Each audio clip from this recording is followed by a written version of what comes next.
Alright, Sean here, and today we're going to check out 5 interesting tips and quirky features on the BMW G20 3 Series. Let's check it out!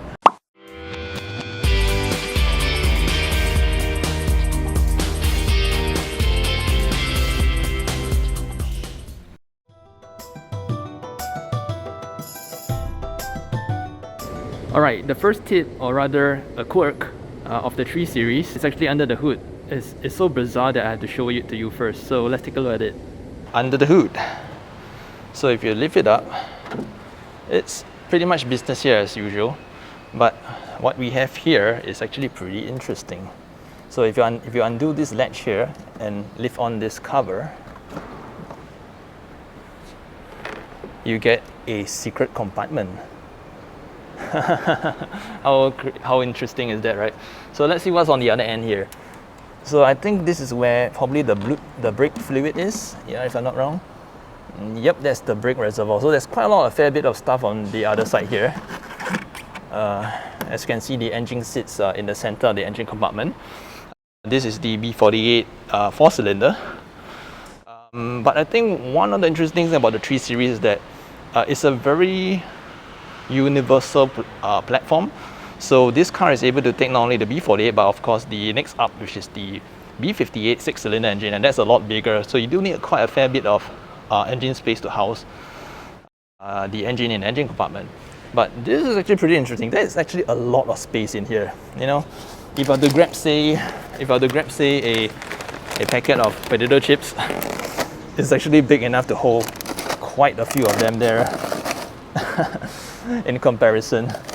So I can guess that the combustion line of rather the combustion engine line of cars like the 320 with the B48, the 330 as well as the M340i with the 6-cylinder, I can see this storage area probably prevalent on not only the B48 range of engines, probably on the 6-cylinder as well. Namely because the engine is probably just taking up the space in this area here, but probably not here. So how I can deduce from this is that this space is largely reserved for the hybrid version of the 3 Series, where if you were to look at the front of the car, the charging port for the hybrid version is actually over here. So there's supposed to be like a gas lid here with the charging port in here, and logically if you have the port here, you would have all your hybrid circuitry all sitting right here. So I can guess like anything which is the I series, meaning the petrol combustion engines or the diesel engines, you probably just get this void here.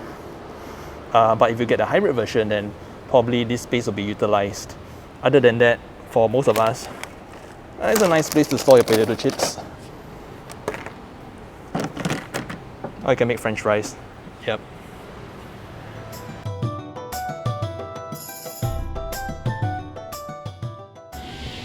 Alright, additional conveniences with your Keyfob. So what if you already locked your car and you discover that your windows aren't wind down?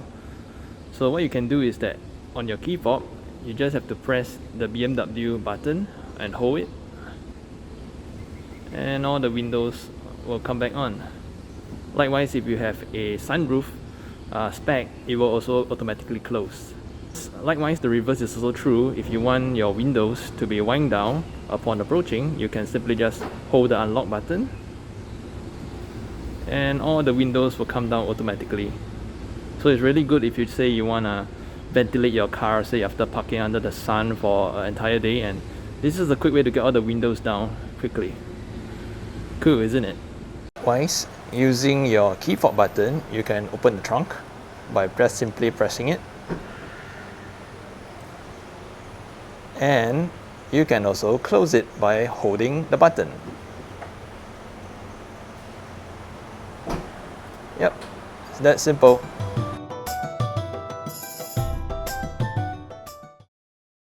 If you have the automatic tailgate spec with your car, which is part of the comfort package, you'll be able to automatically open and close the boot at the touch of a button to not only just automatically open the trunk, but you can be able to set the height as well. But it does reduce or does take away a bit of the control you have on where you wish the boot to be open and close up to. So this is an issue if you say that if you're in a tight space with an overhang at the top and you wouldn't want your boot slamming into, say, a concrete wall at the top or a parapet, and that won't be ideal. So how you go about managing that is you just open your boot as normal. There's actually a button here, a soft button, and then if it goes up to the height you want, just press it again and it stops. So you actually stop midway, it won't open fully. Likewise, if you want to close, just press it again and then press it and it will stop. So you can keep doing this and then you just go up, stop, you know, likewise go, I want you to stop now, press it again, and that's how you are able to control the boot to whichever height you want just by simply pressing the button over there. Neat trick, isn't it? Likewise, this functionality is also available from the Keyfob. So all you got to do is just hold the trunk release button, and then if you want to stop, you just press it.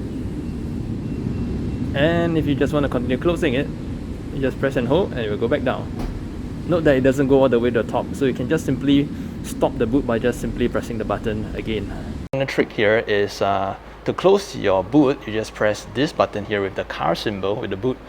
But if you just want to, say, pull something out of your car and just walk away, you know, lock in the car without even touching your key fob to lock it, you can just simply press this button here and it will close the boot, fold the mirrors, and as well as lock your door, all in one button.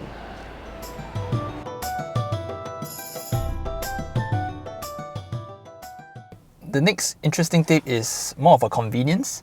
So this is the trunk release button in the driver's side section of the car. So we are familiar with that this button can actually open the trunk.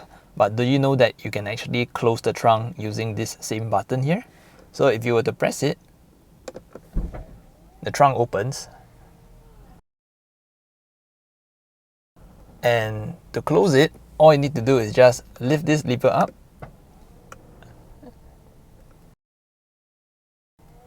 And it will just close. That's it. So simple. So right now, if you open it and you want it to stop, you just press it one time and then it will stop midway. And then likewise, if you just want to close it midway, you just lift it up and it closes and locks. All right here from this little button here.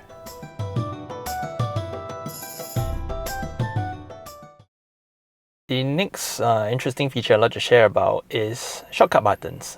So you can find this on the older version of iDrive, but I'd like to make a mention about it because it's really pretty universal. You can use it pretty much, these buttons here, as a shortcut key for pretty much any function you can find on the car. So if I were to just turn it on, as you can see, if I were to press this number 8 here, which I got mapped to climate control, I can just use it to quickly enter the climate control button. Likewise, if I were to see my energy meter, I will just press 7, which I got mapped to it, and it will bring it up here.